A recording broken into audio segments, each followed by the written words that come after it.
I run my fingers through his hair, holding him to me while our tongues explore and curl and twist around each other, my blood heating in my veins. We're breathless when Christian pulls away. "Let's go to bed," he murmurs against my lips. "Bed?" He pulls back farther with my hair so I am looking up at him. "Where would you prefer, Mrs. Gray?" I shrug, feigning indifference. "Surprise me. You're feisty this evening."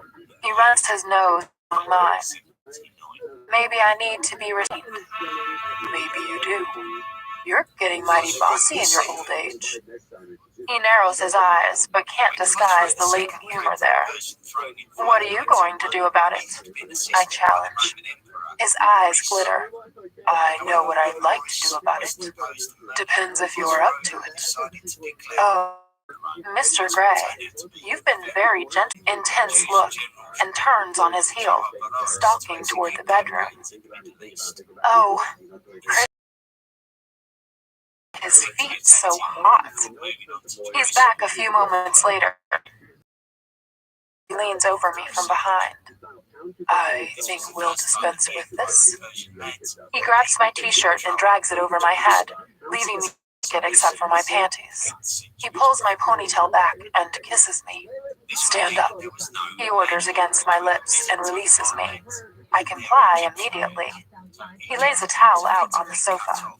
"Towel? Take your panties off." I swallow but do as I'm told, discarding them by the sofa. "Sit." He grabs my ponytail again and pulls my head back.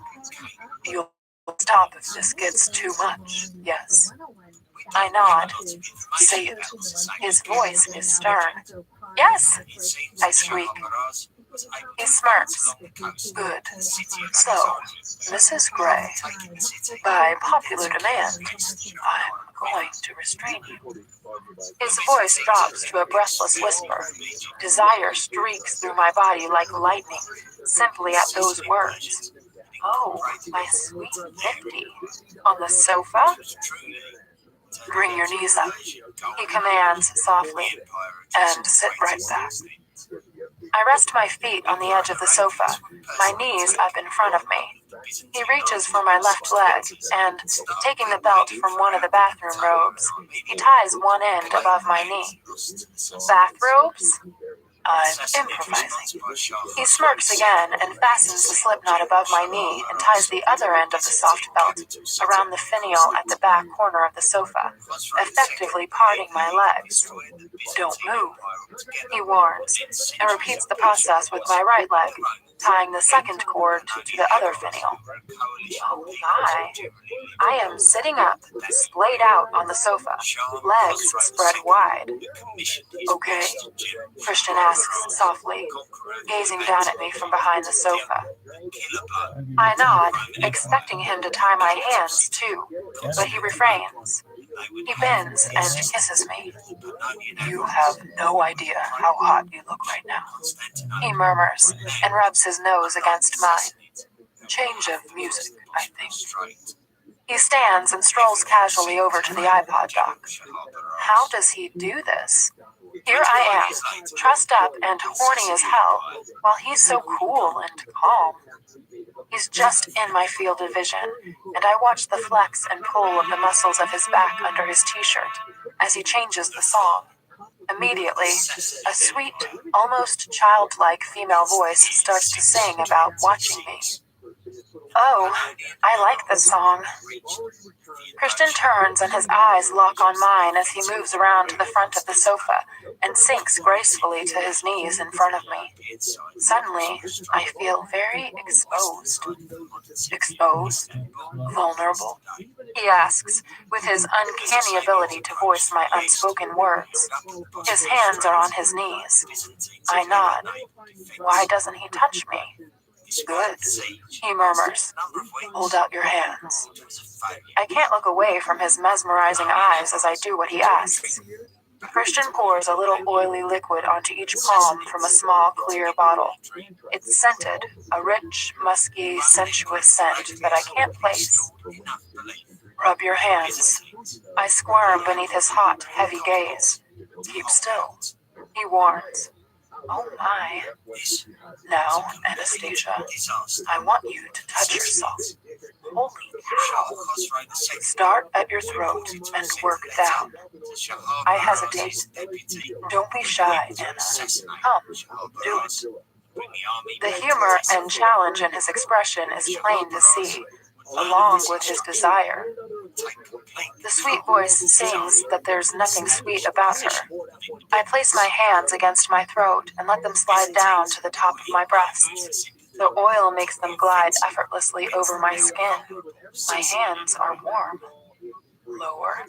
Christian murmurs, his eyes darkening. He doesn't touch me. My hands cup my breasts. Tease yourself. Oh my. I tug gently on my nipples. Harder, Christian urges. He sits immobile between my thighs, just watching me. Like I would, he adds, his eyes shining darkly. My muscles clench deep in my belly. I groan in response and pull harder on my nipples, feeling them stiffen and lengthen beneath my touch. Yes, like that. Again. Closing my eyes, I pull hard, rolling and twisting them between my fingers. I moan. Open your eyes. I blink up at him. Again. I want to see you enjoy your touch. Oh, fuck. I repeat the process. This is so erotic. Hands. Lower. I squirm. Keep still, Anna. Absorbed pleasure. Lower. His voice is low and husky, tempting and beguiling at once. You do it, I whisper. Oh, I will. Soon. You. Lower. Now. Christian, exuding sensuality, runs his tongue along his teeth. Holy fuck. I writhe, pulling on the restraints. He shakes his head slowly. Still. He rests his hands on my knees, holding me in place. Come on, Anna. Lower. My hands glide down over my belly. Lower, he mouths, and he is carnality personified. Christian, please. His hands glide down from my knees, skimming my thighs, moving toward my sex. Come on, Anna. Touch yourself. My left hand skims over my sex, and I rub in a slow circle, my mouth an O as I pant. Again, he whispers. I groan louder and repeat the move and tip my head back, gasping. Again. I moan loudly, and Christian inhales sharply. Grabbing my hands, he bends down, running his nose and then his tongue back and forth at the apex of my thighs. Ah! I want to touch him, but when I try to move my hands, his fingers tighten around my wrists. I'll restrain these, too. Keep still. I groan. He releases me, then eases his middle two fingers inside me, the heel of his hand resting against my clitoris. I'm going to make you come quickly, Anna. Ready? Yes, I pant. He starts to move his fingers, his hand up and down rapidly, assaulting both that sweet spot inside me and my clitoris at the same time. Ah! The feeling is intense. Really intense. Pleasure builds and spikes throughout the lower half of my body. I want to stretch my legs, but I can't. My hands claw at the towel beneath me. Surrender, Christian whispers.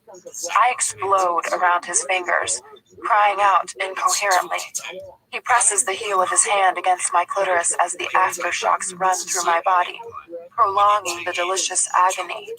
Vaguely, I'm aware that he's untying my legs. My turn, he murmurs, and flips me over so I am face down on the sofa with my knees on the floor. He spreads my legs and slaps me hard across my behind. Ah! I yelp, and he slams into me. Oh, Anna. He hisses through clenched teeth as he starts to move. His fingers grip me hard around my hips as he grinds into me over and over. And I'm building again. No.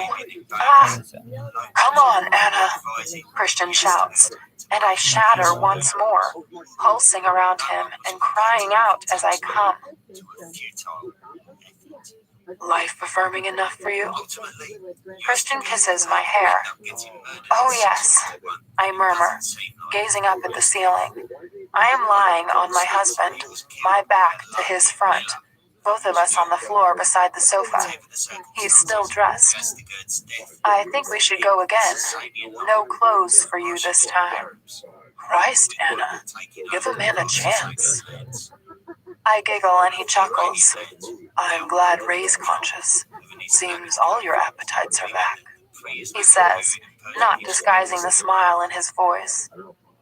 I turn over and scowl at him. Are you forgetting about last night and this morning? I pout. Nothing forgettable about either of those.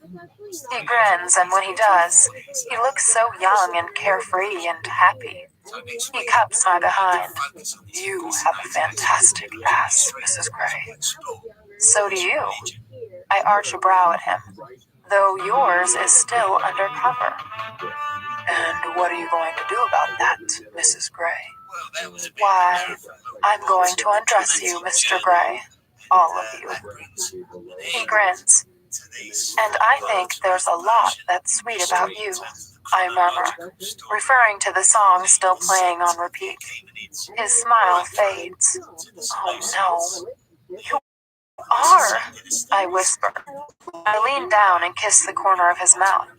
He closes his eyes and tightens his arms around me. Because I love you, he murmurs. I know. I love you too. I caress his face. And you're precious to me too. You do know that, don't you? He stills, looking lost. Oh, Christian, my sweet 50. Believe me, I whisper. It's not easy. His voice is almost inaudible. Try hard because it's true. I stroke his face once more, my fingers brushing against his sideburns. His eyes are gray oceans of loss and hurt and pain. I want to climb into his body and hold him. Anything to stop that look. When will he realize that he means the world to me? That he's more than worthy of my love, the love of his parents, his siblings? I have told him over and over, and yet here we are, as Christian gives me his lost, abandoned look. Time. It will just take time. You'll get cold. Come. He rises gracefully to his feet and pulls me up to stand beside him. I slip my arm around his waist as we wander back into the bedroom. I won't push him, but since Ray's accident, it's become more important to me that he knows how much I love him. As we enter the bedroom, I frown, desperate to recover the very welcome, light-hearted mood of only a few moments ago. Shall we watch TV? I ask. Christian snorts. I was hoping for round 2. And my mercurial 50 is back. I arch my brow and stop by the bed. Well, in that case, I think I'll be in charge. He gapes at me, and I push him onto the bed and quickly straddle him, pinning his hands down beside his head. He grins up at me.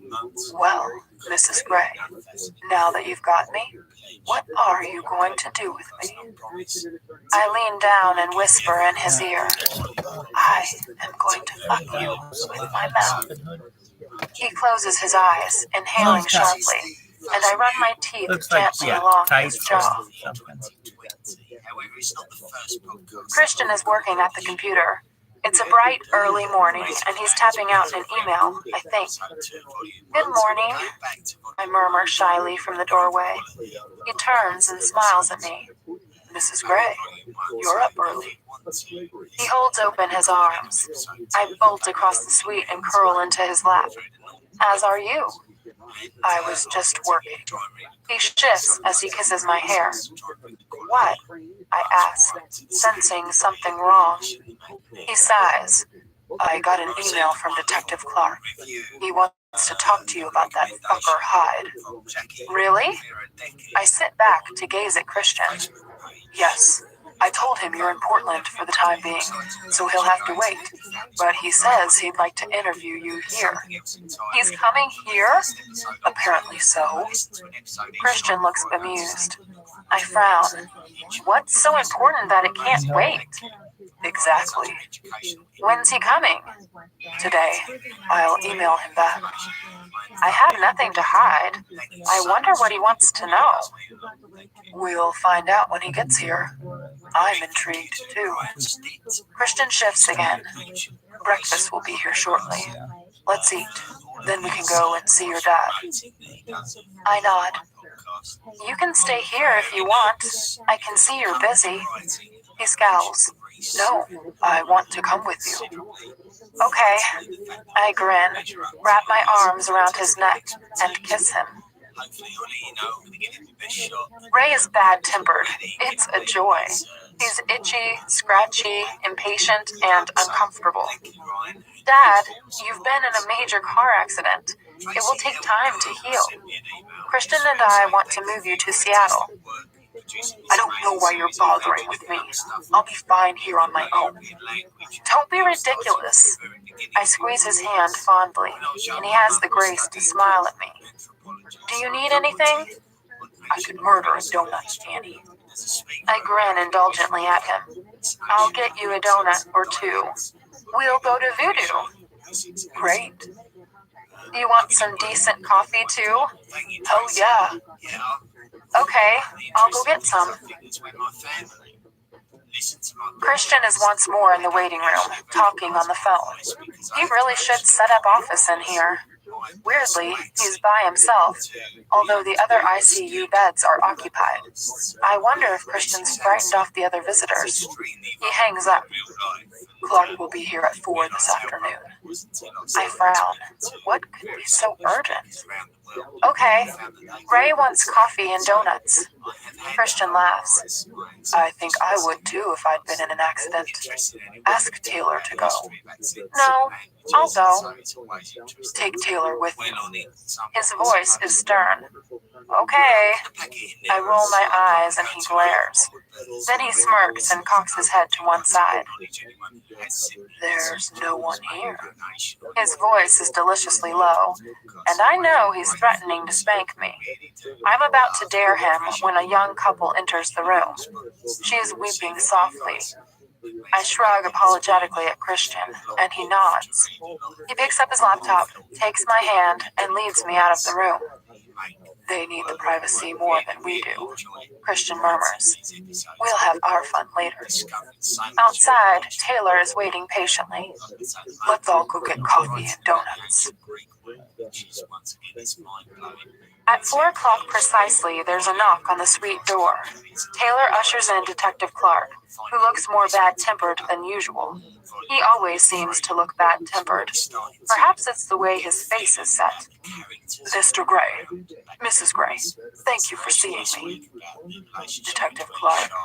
Christian shakes his hand and directs him to a seat. I sit down on the sofa where I enjoyed myself so much last night. The thought makes me blush.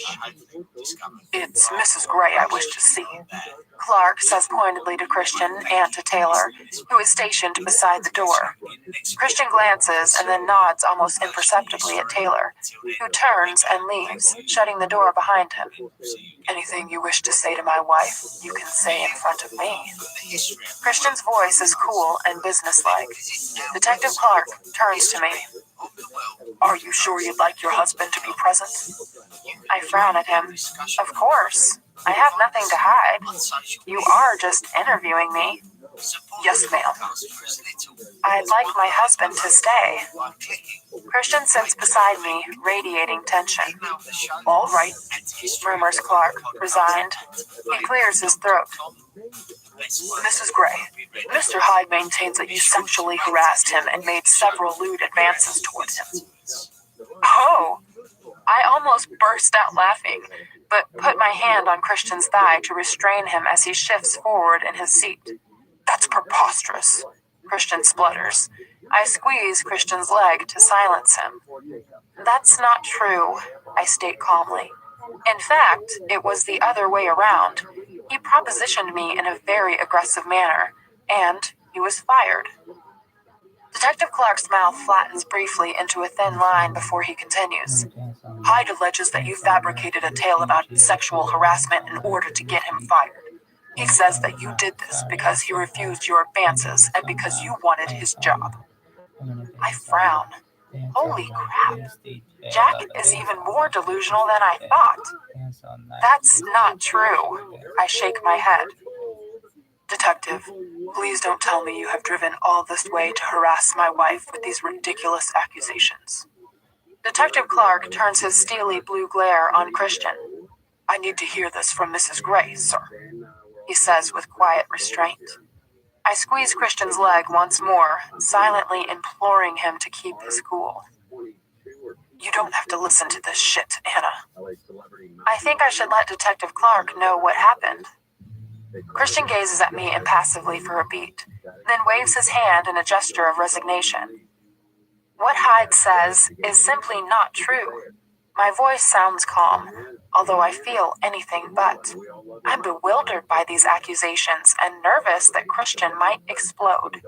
What's Jack's game? Mr. Hyde accosted me in the office kitchen one evening. He told me that it was thanks to him that I had been hired and that he expected sexual favors in return. He tried to blackmail me, using emails that I had sent to Christian, who wasn't my husband then. I didn't know Hyde had been monitoring my emails. He's delusional. He even accused me of being a spy sent by Christian, presumably to help him take over the company. He didn't know that Christian had already bought SIP. I shake my head as I recall my distressing, tense encounter with Hyde. In the end, I took him down. Clark's eyebrows rise in surprise. Took him down? My father is ex-army. Hyde, touched me, and I know how to defend myself. Christian glances at me with a brief look of pride. I see. Clark leans back on the sofa, sighing heavily. Have you spoken to any of Hyde's former personal assistants? Christian asks, almost genially. Yes, we have. But the truth is, we can't get any of his assistants to talk to us. They all say he was an exemplary boss, even though none of them lasted more than 3 months. We've had that problem too, Christian murmurs. Oh? I gape at Christian, as does Detective Clark. My security chief. He's interviewed Hyde's past 5 PAs. And why's that? Christian gives him a steely glare. Because my wife worked for him, and I run security checks on anyone my wife works with. Detective Clark flushes. I shrug apologetically at him with a welcome to my world smile. I see, Clark murmurs. I think there's more to this than meets the eye, Mr. Gray. We are conducting a more thorough search of his apartment tomorrow, so maybe something will present itself then. Though, by all accounts, he hasn't lived there for some time.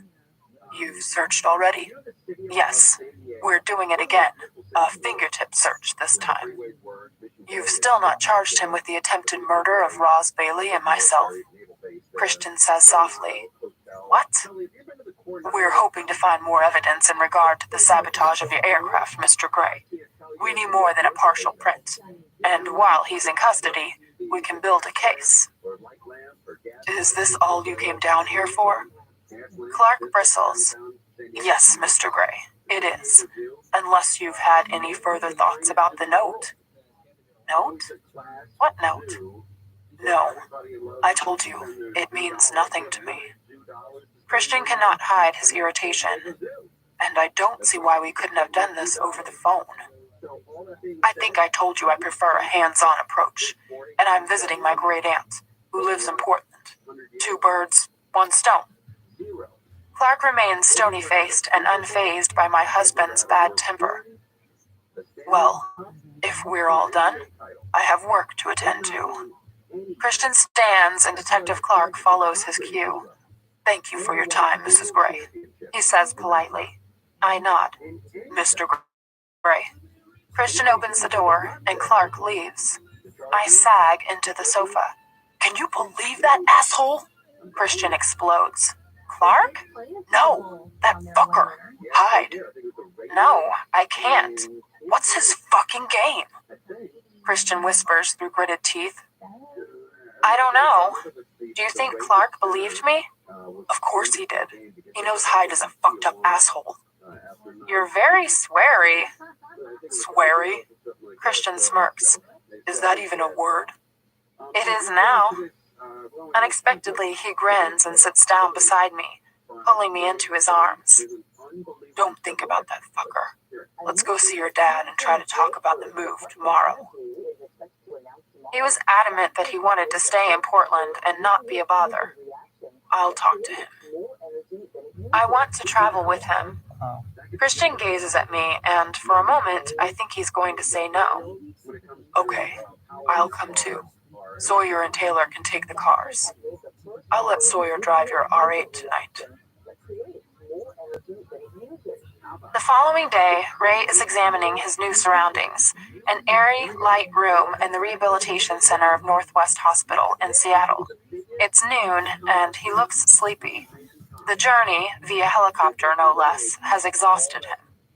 Tell Christian I appreciate this, he says quietly. You can tell him yourself. He'll be along this evening. Aren't you going to work? Probably. I just want to make sure you're settled in here. You get along. You don't need to worry about me. I like worrying about you. My BlackBerry buzzes. I check the number. It's not one I recognize. You going to answer that? Ray asks. No, I don't know who it is. The voicemail can take it for me. I brought you something to read. I indicate the pile of sports magazines on his bedside table. Thanks, Annie. You're tired, aren't you? He nods. I'll let you get some sleep. I kiss his forehead. Later, Daddy, I murmur. I'll see you later, honey. And thank you. Ray catches my hand and squeezes it gently. I like that you call me Daddy. Takes me back. Oh, Daddy. I return his squeeze. As I head out the main doors toward the SUV where Sawyer is waiting, I hear my name being called. Mrs. Gray! Mrs. Gray! Turning, I see Dr. Green hurrying toward me, looking her usual immaculate self, if a little flustered. Mrs. Gray, how are you? Did you get my message? I called earlier. No, my scalp prickles. Well, I was wondering why you'd canceled 4 appointments. 4 appointments? I gaped at her. I've missed 4 appointments? How? Perhaps we should talk about this in my office. I was going out for lunch. Do you have time right now? I nod meekly. Sure, Words fail me. I've missed 4 appointments? I'm late for my shot. Shit. In a daze, I follow her back into the hospital and up to her office. How did I miss 4 appointments? I vaguely remember one being moved. Hannah mentioned it. But 4? How could I miss 4? Dr. Green's office is spacious, minimalistic, and well-appointed. I'm so grateful you caught me before I left, I mumble, still shell-shocked. My father's been in a car accident and we've just moved him here from Portland. Oh, I'm so sorry. How's he doing? He's doing okay, thank you. On the mend. That's good. And it explains why you canceled on Friday. Dr. Green wiggles the mouse on her desk, and her computer comes to life. Yes, it's been over 13 weeks. You're cutting it a bit close. We'd better do a test before we give you another shot. A test? I whisper, all the blood rushing from my head. A pregnancy test? Oh, no. She reaches into the drawer of her desk. You know what to do with this. Gives me a small container. The restroom is just outside my office. I get up as if in a trance, my whole body operating as if on automatic pilot, and stumble to the restroom. Shit, shit, shit, shit, shit. How could I let this happen? Again! I suddenly feel sick and offer a silent prayer. Please no. Please no. It's too soon. It's too soon. It's too soon. When I re-enter Dr. Green's office, she gives me a tight smile and waves me to the seat in front of her desk. I sit down and wordlessly hand her my sample. She dips a small white stick into it and watches. She raises her eyebrows as it turns pale blue. What does blue mean? The tension is almost choking me. She looks up at me, her eyes serious. Well, Mrs. Gray, it means you're pregnant. What? No, no, no! Chapter 20. I gape at Dr. Green, my world collapsing around me. A baby. A baby. I don't want a baby. Not yet. Fuck. And I know deep down that Christian is going to freak. Mrs. Gray, you're very pale. Would you like a glass of water? Please. My voice is barely audible. My mind is racing. Pregnant? When? I take it you're surprised. I nod mutely at the good doctor as she hands me a glass of water from her conveniently placed water cooler. I take a welcome sip. Shocked, I whisper. We could do an ultrasound to see how advanced the pregnancy is. Judging by your reaction, I suspect you're just a couple of weeks or so from conception. 4 or 5 weeks pregnant. I take it you haven't been suffering any symptoms? I shake my head mutely. Symptoms? I don't think so. I thought this was a reliable form of contraceptive. Dr. Green arches a brow. It normally is, when you remember to have the shot.